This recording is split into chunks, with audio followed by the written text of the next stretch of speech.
Well, hey everybody, and welcome to episode 18, Restoring the Republic. A lot going on. There's a hurricane coming, so let's start with that. So if you're in the panhandle of Florida, if you have loved ones down there, do know that this hurricane is most certainly going to hit at a Category 3, but this storm does have the potential to strengthen. So again, if you have loved ones down there, or if you happen to watch this and you're in the panhandle, make sure you're paying attention, because this is going to hit as a Cat 3 likely, or it has the potential of becoming stronger, so it could be quite the storm. Already is quite the storm.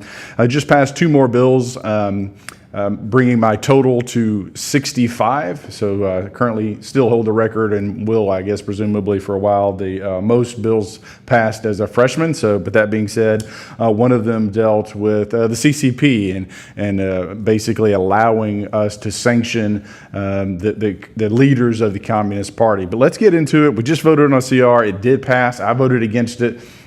I don't remember the total vote count. It was about 85, 90 that voted no, give or take. But a little disappointing.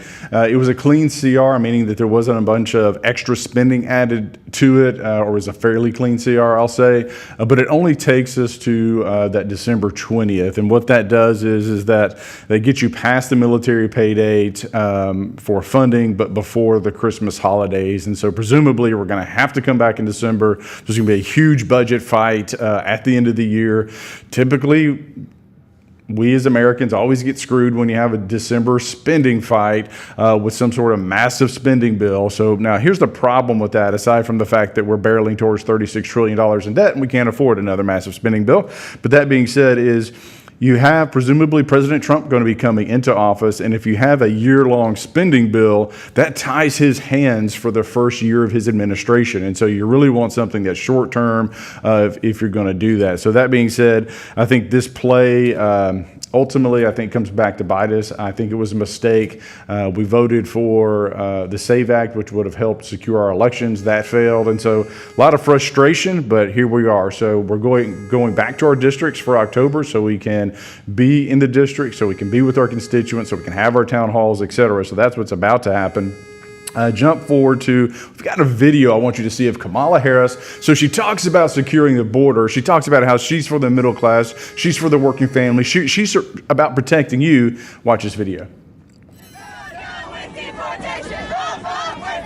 So down with deportation. Now, 2 weeks ago, an illegal, you can kill it, Adley in Knox County beat up his girlfriend, stole her car.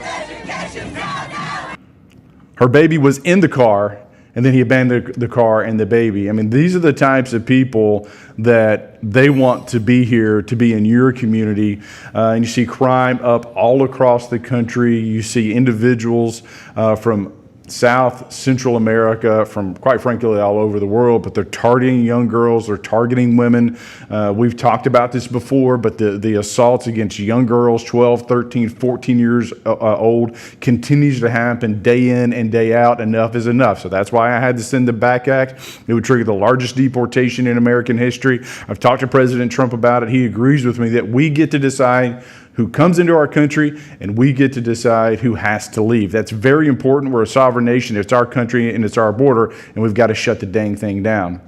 I guess lastly, President Zelensky came to the United States. He was in Pennsylvania, which is a battleground state, so it was a very political move. And so the Speaker of the House sent a letter basically asking for a response from him and demanding that the Ukrainian ambassador to the United States be fired for what apparently was a political action trying to impact the presidential election here in the United States. So with that, this is Congressman Andy Ogles. This is episode 18 of Restoring the Republic. And if you're in the Panhandle, if you're in the Gulf Coast, there's a Cat 5 heading your way. It's Cat 3. Excuse me, it's a Cat 3. It has the potential to strengthen, so be careful.